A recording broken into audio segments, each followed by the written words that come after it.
I want to get your reaction to not only the U.S. stock futures, but also the oil market, considering what we saw from the president, if you go on social media, of course, the president posting about the potential for regime change over in Iran, saying it's not politically correct, but basically positing whether or not that might be the right decision there.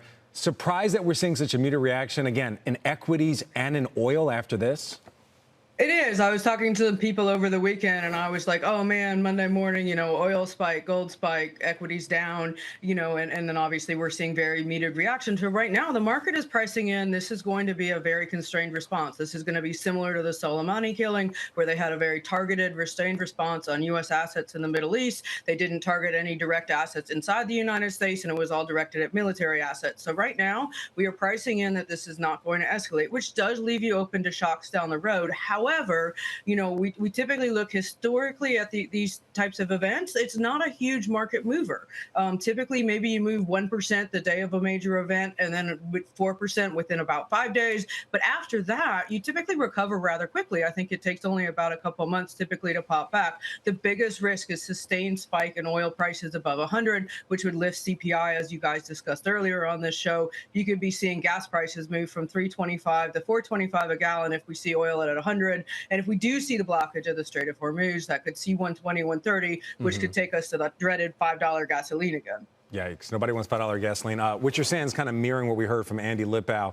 Our Dan Murphy just kind of laid some of that out. I think his outlook was $120 a barrel oil, potentially if the Strait of Hormuz is blocked. Let's talk about this for a second, because, energy is really your wheelhouse. About 21% of global oil supply goes through the Strait of Hormuz.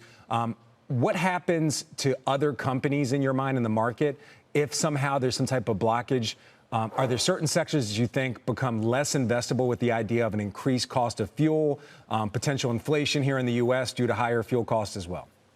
Sure, discretionary would probably be hit. As you've discussed, airlines are at risk there. The consumer would suffer with higher gasoline prices. That drags on everything, right? That drags on everything from shopping, groceries, even to eating out. That has a huge impact on consumer behavior here. Then it becomes into the trajectory of what does the Fed do? Obviously, if you see a spike here in inflation, that may cause the Fed to have to wait a little bit before they would even consider cutting rates. So there are multi-order effects here if we see that spike. Now, we do also caution, it typically doesn't stay at 100. If you look back at recent times that we've seen oil spike to 100, like the Russian invasion of Ukraine, it only stayed there for about a month or two and then came back down. We have already spiked 28% off of our May 5th lows. We were about $57 on WTI coming into June, and now we're trading in 70s. So we have seen a significant move up, but as of right now, we're not pricing in worst case scenarios. Okay. Obviously, the equity market's not pricing in worst case scenarios. Everything right now is pricing in. This is going to remain contained. We're not looking for regime change. We're not going to see direct attacks to the United States, and it's going to be a restrained response. Well, Vicki, with that in mind, I know I bounced this off you. We're going to be talking to someone from Ned Davis Research coming up later in the show. They gave us some of their research